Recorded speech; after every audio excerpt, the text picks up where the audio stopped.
Now, some challenges for you. Jot these down. I'm going to go through them very quickly now as we rush to a conclusion here in about 13 minutes.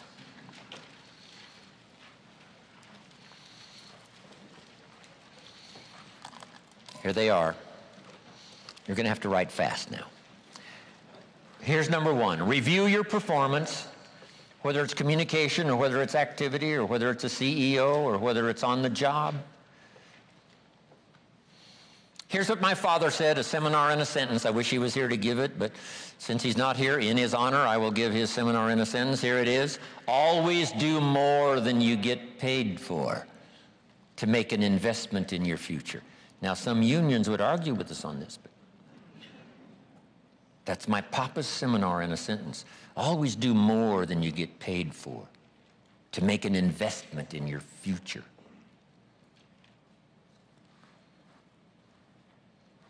My father was so unique. Papa said if it's raining, you can't fix the roof. If it isn't raining, it doesn't need to be fixed.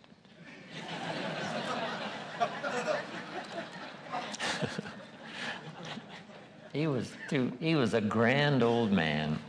Wow, this guy. So review your performance, your language with your children. Just go over that and say, have I been too harsh and too strong, and too stubborn?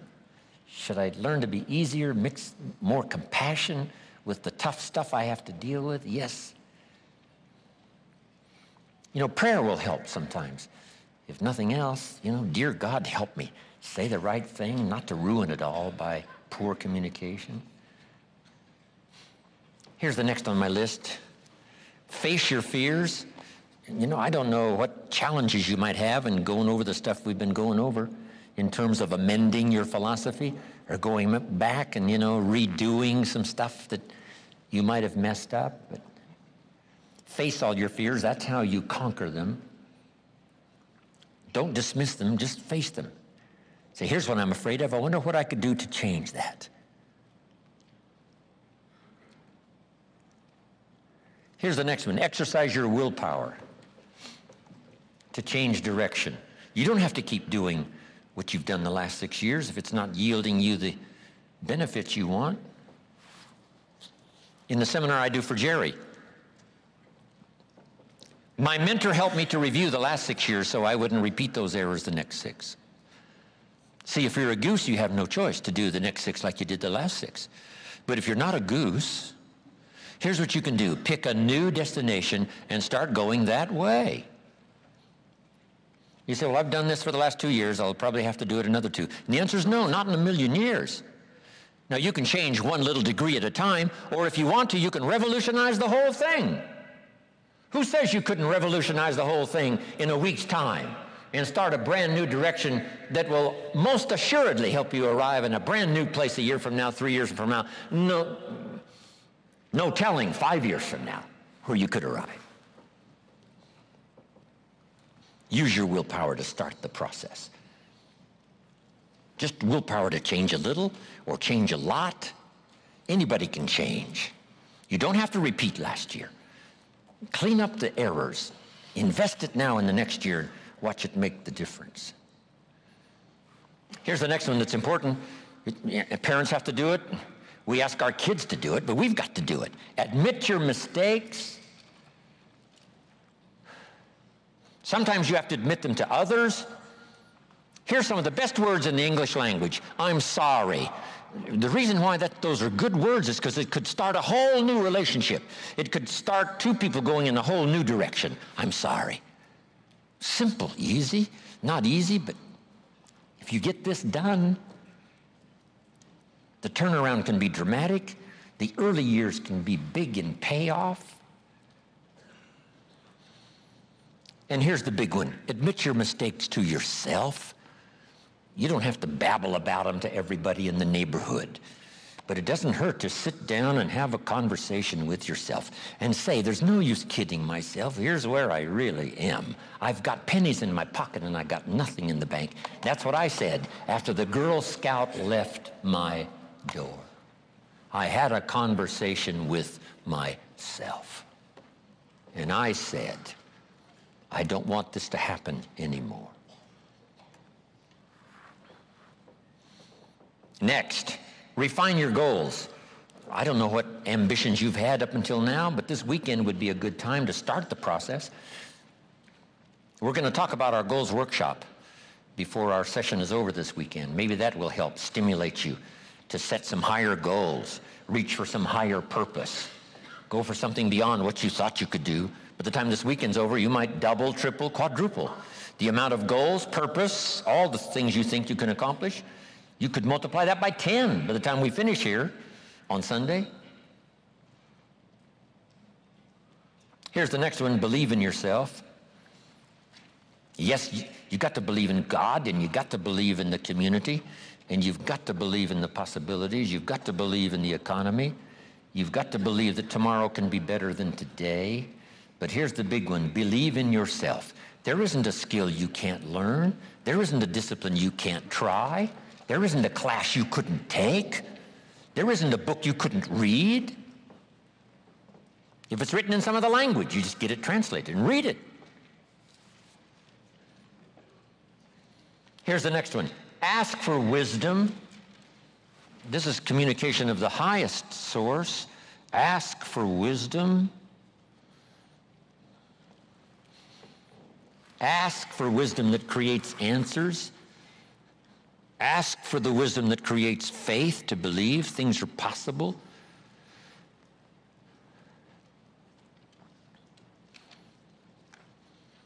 In King Solomon's day, there was the dilemma of two mothers who claimed the same baby.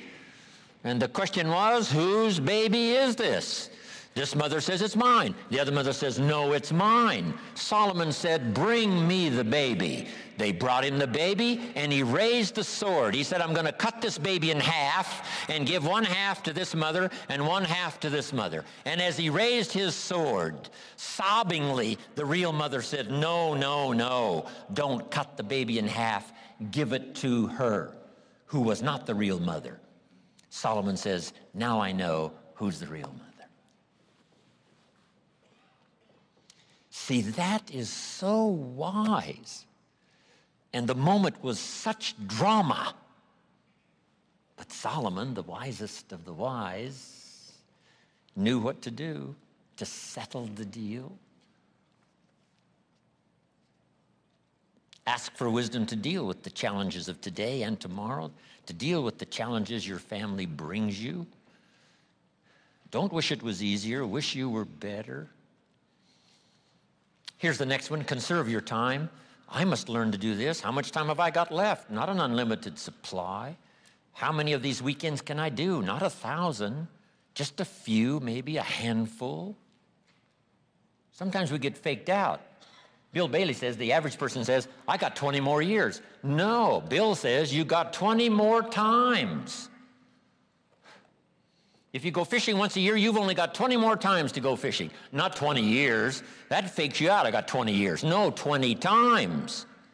See, that brings it right down to the real stuff. 20 times.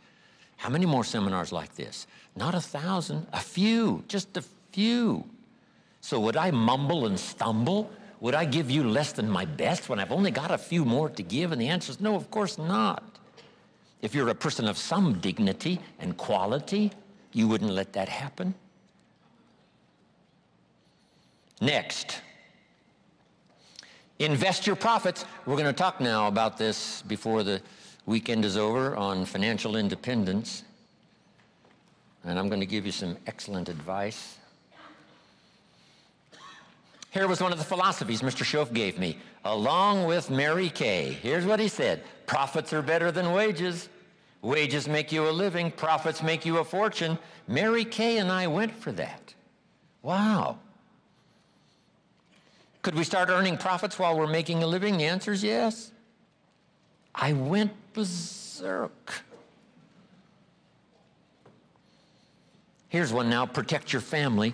These are troublesome times. Not that they haven't been troublesome times for 6,000 years. At school, troublesome times. I know a wonderful mother and a wonderful father who had two boys. In school, they went two different directions, and one became a model citizen and the other one went to jail. Wow. Protect your family as best you can from the hidden dangers, the lurking evil one. Here's the next one, live with intensity. You might as well turn it up a notch or two after this weekend. Why not? Invest more of you in whatever you do. Be a little stronger, be a little wiser, step up your vitality, contribution. Put everything you've got into everything you do, and then ask for more vitality and more strength and more vigor, more heart, more soul.